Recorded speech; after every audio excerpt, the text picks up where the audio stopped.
스펠링만 따로 외우게는 안 합니다. 그냥 글쓰기를 시켜요. 뭘 쓰냐? 언어 주기를 얼만큼 쓰냐? 말하기를 목적으로 영어 유치원에 보내셨다 하면은 초등학교 6학년 중회 정도 되잖아요. 거의 다 살아서요. 특별히 환경을 조성해 주지 않는 한. 근데 이제 이건 생각해 보셔야 된다. 지지배라고 생각하고 가장 현실적이고 솔직한 솔루션을 드리도록 하겠습니다. 백시영입니다. 남기생입니다. 첫 번째 질문은 이제 닉네임 호수맘님께서 보내주셨고요. 경기도 학군지에 있는 초등학교 4학년 남자입니다. 지금 SR은 이제 3점대 중반 정도로 읽고 자기 수준보다 조금 쉬운 3점대 초반 챕터북 종류로 하루에 한 권 정도, 그래서 일주일이면 한 5권 정도 읽게 되고요. 브릭스 리딩 240 일주일에서 2개 정도 풀고, 여기 이제 독해 문제집입니다. 화상 영어는 일주일에 2회에서 3회 정도, 라이팅도 1회 한다고 합니다. 이렇게 이제 공부를 하고 있는데 학원보다는 공부량이 좀 적은 게 아닌가 해서 고민이시고요. 이렇게 공부를 계속해도 되나 이런 고민이 있으신 거예요. 저희 아이다 학원을 안 가요. 지금 아이가 잘하고 있어요.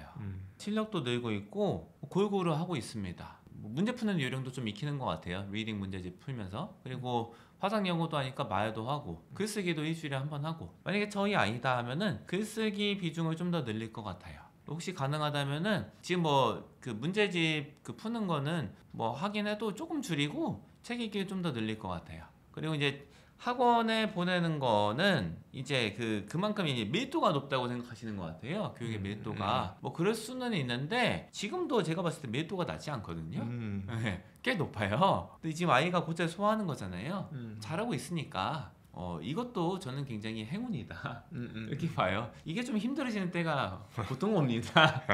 보통 한 6학년 이 정도 되면은 와요. 네. 네, 그럼 그때 보내도 늦지 않다. 아, 맞습니다. 네. 말씀처럼 여기 조합이 네. 괜찮네요. 네네네. 책 읽기도 있고 네. 문제도 조금 풀고 또 화상 영어도 하고 해서 조합이 만들기 쉽지 않으셨을 것 같아요. 그러니까요. 네. 아무래도 이분이 생각하시기에는 지금 이렇게 공부한다고 했을 때 중학교나 앞으로는 고등학교나 이런 시험들을 좀 대비할 수 있을까? 일단은 실용적으로 이제 뭐 중학교 때 갔을 때 걱정하는 게 뭐 2개예요. 대체로 문법이랑 문법 반영하는 서술형 이런 것 때문에 많이 걱정을 하시는 것 같아요. 리딩은 중학교 시험은 좀 이상해요. 실은 고등학교 시험은 리딩이 중심이거든요. 근데 중학교 때는 그게 아니거든요. 리딩 이 정도 수준이면은 중학교 내신을 풀 수가 있을 거예요. 그럼 이제 가서 아이들이 대체로 애먹는 건 뭐냐면은 문법이랑 문법 활용한 쓰기 이런 건데 쓰기는 지금 하시고 있잖아요. 그래서 비중을 좀 늘리시면 좋을 것 같아요. 그게 평소에 그냥 잘 쓰는 거를 잘 쓰면은 내신 서술형 쓰기도 대체로 잘 쓸 수가 있어요. 물론 이제 시험 기간에 좀 체킹해야 될 포인트는 좀 있긴 한데 그거는 금방 할 수 있어요. 크게 걱정 안 하셔도 될 것 같고, 만약에 이제 문법 같은 거 학교에서 이제 수업을 할 거란 말이에요. 그때 겉도는 게 걱정이 되신다. 학교에서 수업은 진행을 하는데 안 바뀌잖아요. 30년째. 이제 아이가 갔는데 뭐야 이거 영어야? 뭐 독일어 수업인가 갑자기? 이렇게 반응이 나오고 막 겉도일까봐 걱정이 되시는 거라면은 그때 이제 뭐 품사, 분장상분 이런 거 기초 닦아주시면은 될 것 같아요. 그 정도 하고 입학하면 충분하다. 그리고 우리 쓰기 같은 거를 잘 첨삭해주고 지도해주면은 기본 문법이 거의 다 돼요. 우리 첨삭할 때 뭐 많이 보는 포인트가 그거잖아요. 뭐 주어, 동사, 일치 그거랑 시제 맞춰 쓰는 거. 그냥 동사 없으면 이상하니까 이제 동사 맞춰 쓰기. 동사 한 문장에 뭐 나란히 3개 붙여놓으면 이게 이상하잖아요. 이런 거 다 교정되거든요. 이게 거의 근간을 이루는 문법이니까 요걸로 실은 쓰기 첨삭만 잘해도 기초 문법은 거의 다 돼요. 별개가 아니에요, 실은. 네. 그리고 더 체화되는 식으로 습득할 수가 있어요. 다음 사연은 소망 엄마님께서 보내주셨고요. 감사합니다. 어릴 때부터 영어 노출을 꾸준히 해가지고 잘 알아들어요. 집중 듣기 매일 30분씩 꾸준히 하고 영어책도 하루에 30분에서 1시간 정도 읽었어요. Land of Stories 시리즈 정권을 집중 듣기 끝내고 1권을 이해하면서 리딩 중입니다. 수준이 꽤 있어요, 이 책. Land of Stories 좀 읽다가 잠시 있다가 해리포터 읽거든요. 그래서 좀 쉽지는 않은 걸로 좀 판단이 되고요. 그런데 영어 스펠링을 몰라요. 외우고 쓰게끔 한 기억이 없어요. 단어를 쓸 줄 몰라가지고 영어학원 등록하기가 어려워요. 제가 집에서 단어 스펠링을 외우고 쓰도록 시켜야 할 것 같은데 아이가 실수하고 틀려서 잘 안 하려고 해요. 이제 학습적인 학원을 다니면 좀 개선이 될까 걱정이십니다. 저희 아이다 스펠링만 따로 외우게는 안 합니다. 그냥 글쓰기를 시켜요. 뭘 쓰냐? 일기. 언어 주기로 얼만큼 쓰냐? 맨날 10줄 이상 이렇게 쓰고 철자는 궁금한 건 찾아보면서 써도 돼. 아니면 써봐. 여기 뭐 반복되는 미스 있는 거는 내가 좀 알려줄게 하는 식으로 하시면 될 것 같아요. 그러면은 어느 정도 실용성과 맞닿아 있기 때문에 아이가 이거는 의미를 모르겠어 정말 괴로워 이렇게는 안 될 것 같고요. 실용과 맞닿아 있는 상황에서 철자를 익히는 게 어느 정도 효과적으로 가능할 것 같다. 그 수단은 글쓰기다 이렇게 생각을 합니다. 그리고 뭐 학원을 보내시면은 철자를 쓰게 되는 일이 좀 더 있을 수는 있을 것 같아요.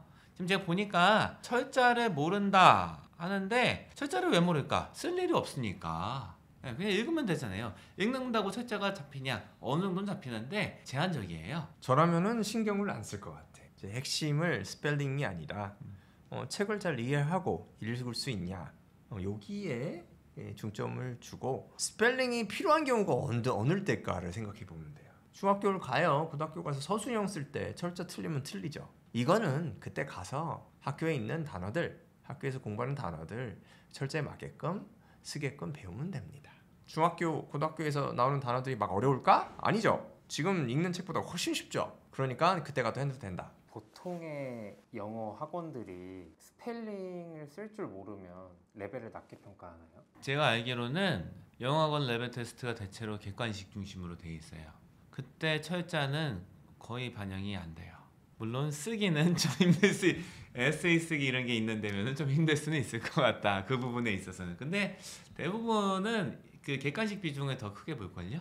IB 라이팅 반 수행 지금 진행하고 있는데 전 스펠링은 잘 안 봅니다. 글을 막 썼어요. 2장을 썼는데 스펠링이 정말로 기초적인 단어 이런 거를 막 틀린 아이들이 많습니다. 영어 실력은 지금 꽤 높은 아이들, 자기 생각을 철학적으로 표현할 수 있는 아이들인데 다 틀려요. about 막 이런 거 틀린 아이들도 있어요.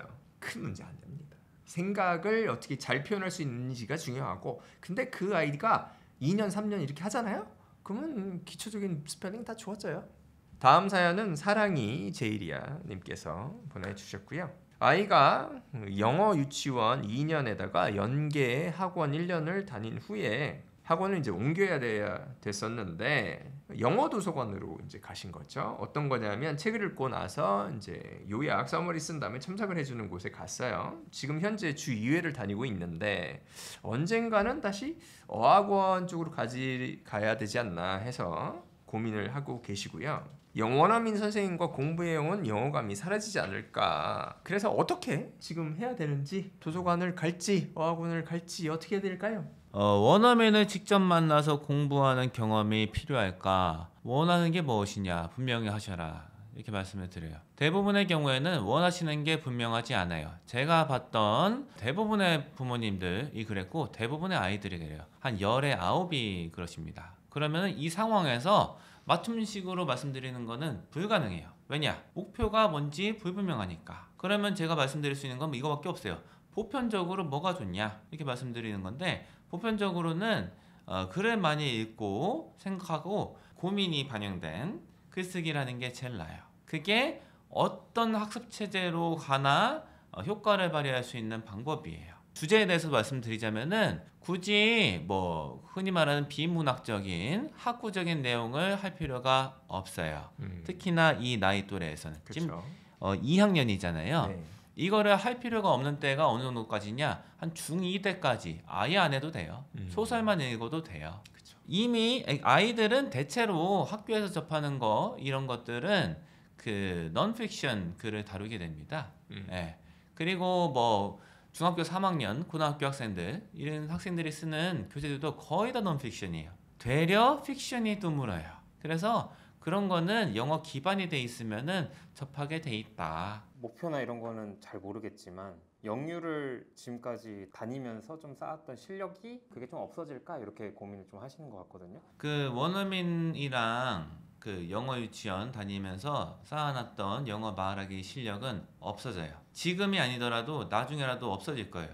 계속 이 환경을 노출시키지 않는 한. 그래서 학습 환경을 어떻게 지속할 거냐 이걸 생각해 보셔야 돼요. 많은 수의 경우에 이제 뭐 말하기를 목적으로 영어 유치원에 보내셨다 하면은 이거는 거의 능력이 한 초등학교 6학년 중회 정도 되잖아요. 거의 다 사라져요. 특별히 환경을 조성해 주지 않는 한. 그래서 생각해 보셔야 된다. 그리고 이걸 언제까지 계속할 수 있을 거냐. 중학교 입학 이후에도 생각해 보셔야 되고 고등학교 입학 이후에도 생각해 보셔야 될 거예요. 그런데 제가 알기로는 우리나라에 살고 있는 일반 고등학교 다니는 이런 친구들은 영어 말하기를 훈련할 시간이 거의 안 나와요. 그래서 고등학교 때 되면은 거의 흔적을 찾아보기가 힘들어요. 유치원 때 영어 말하기 실력 이런 거는 사라지는 게 맞다. 예. 근데 이제 이거를 유지할 여력이 되냐, 여건이 되냐, 이건 생각해 보셔야 된다. 지금 이거를 유지할 여력이 있으시다 하면은 유지하시는데, 근데 이거는 중학교 때 또 안 쓰면 다 사라진다니까요.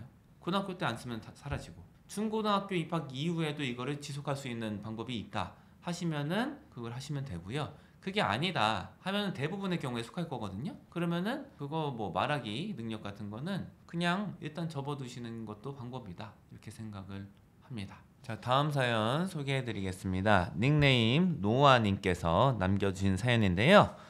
자제분이 초등학교 2학년 되시는 거고요.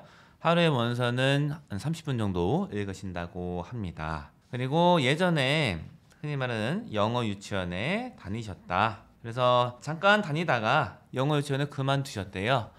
그만두신 이유가 무엇이었냐? 영어 유치원에서 글쓰기를 했는데 그것 때문에 틱이 와서 그만두셨다. 이렇게 말씀을 하십니다. 그래서 고민은 무엇이냐면은 챕터북으로 넘어가는 게 힘들다라는 것이에요. 1점대, 중후반 때를 다시 읽고 계시다. 이렇게 하는데 챕터북으로 넘어가려면은 뭘 더 해줘야 될지 궁금하다고 하십니다.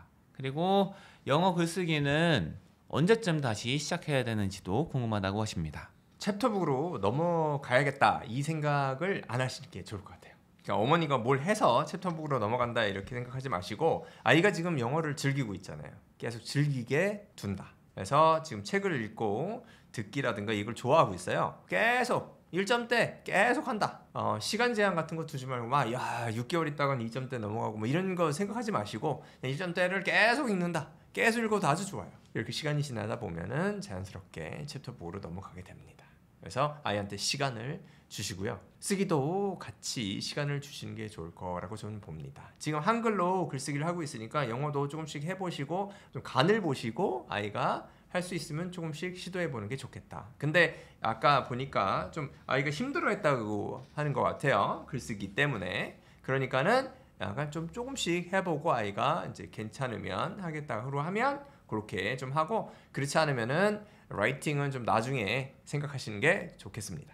다음 사연 소개해드리겠습니다. 루시아 님께서 남겨주신 사연인데요. 자제분이 중1이라고 하시고요. 예전에는 초6까지는 4대 영역을 하는 어학원에 다니시다가 중1이 되면서 흔히 말하는 한국식 문법 이런 수능 독해 학원에 다니다가 아이가 이거 이제 뭐 칙독칙해라는 걸 하는데 선생님이 자꾸 내가 이미 파악한 뜻을 한국어로 다시 말하셔. 이게 무슨 의미가 있지? 이거에 대해서 큰 의의를 느끼지 못하고 그만둔 상황이라고 하세요. 원서 읽는 학원에도 보내봤더니 동물농장이나 파리대왕 이런 거를 원서로 읽을 수 있는 레벨이 나왔다고 평가를 받으셨대요. 그런데 아이가 혼자 글자만 보고 읽는 거는 굉장히 힘들어한다고 해요. 그래서 음원을 같이 들으면서 읽는 거는 괜찮아 하는데 그렇게 했을 때 이해가 없냐? 이해는 또 한다고 하는데 글자만 읽는 거는 왜 이렇게 안 하려고 하냐? 이런 고민도 있으시다고 합니다. 그래서 이런 상황에서 음원으로 듣는 거, 음원을 끼고 듣는 거가 읽기 능력 향상에 도움이 얼마나 될까요? 이런 고민이시라고 합니다. 이렇게 중2를 보내도 될까요? 네, 크게 문제 없을 거라고 봅니다. 물론 이제 이상적인 거랑은 좀 거리가 있어요. 이제 책 읽는 속도가 빨라지기는 좀 어려워요. 이게 지속이 되면은. 그러나 지금 제가 봤을 때는 지속 가능한 방법은 지금 아이가 선호하는 방법이 지속 가능한 방법이다. 이것이 지금 현재로는 최선책이 되지 않을까? 지금 중학교 1학년인데 동문 농장이라든가 파리대왕 이런 것들을 듣고 나서 이해가 된다. 그럼 실력이 괜찮은 편이에요. 그래서 이걸 계속 지속을 하면은 다른 책들도 이제 읽을 수가 있을 것이고 듣고 이해할 수가 있을 것이고 그리고 필요하면은 시험에서라든가 여기서는 이제 눈으로만 읽어야 되잖아요. 기본적인 속도는 나올 것 같아요. 이게 어느 정도 속도냐면은 수능은 시간이 딱 떨어지는 속도라고 보시면 돼요. 이게 딱 나와요. 확인할 시간은 안 나올 거예요. 마킹하고 끝. 그리고 뭐 학군지 내신 같은 경우는 시간이 부족할 거예요. 요 식으로 하면은 그거는 미리 알고 들어가시면 될 것 같고 그리고 이렇게 하다가 학생이 느끼면은 필요가 올 거예요. 읽는 게 좀 느린데 이거 어떻게 하면 좀 빨리 읽을까 하면은 눈으로만 읽겠죠. 그때부터 속도가 좀 향상이 될 텐데 지금부터 눈으로 읽는 것보다는 속도 향상이 많이는 좀 한계가 있어요. 그 정도로 생각하시고 진행하면 될 것 같습니다. 지지배라고 생각을 하고 오늘도 소중한 사연에 대해서 생각하고 말씀을 드렸습니다. 앞으로도 궁금한 거 계시고 영어 교육에 관해서 이렇게 말씀하실 게 있으면은 이제 글 남겨주시면은 저희가 또 이런 시간을 만들어 보겠습니다. 마무리할까요? 감사합니다.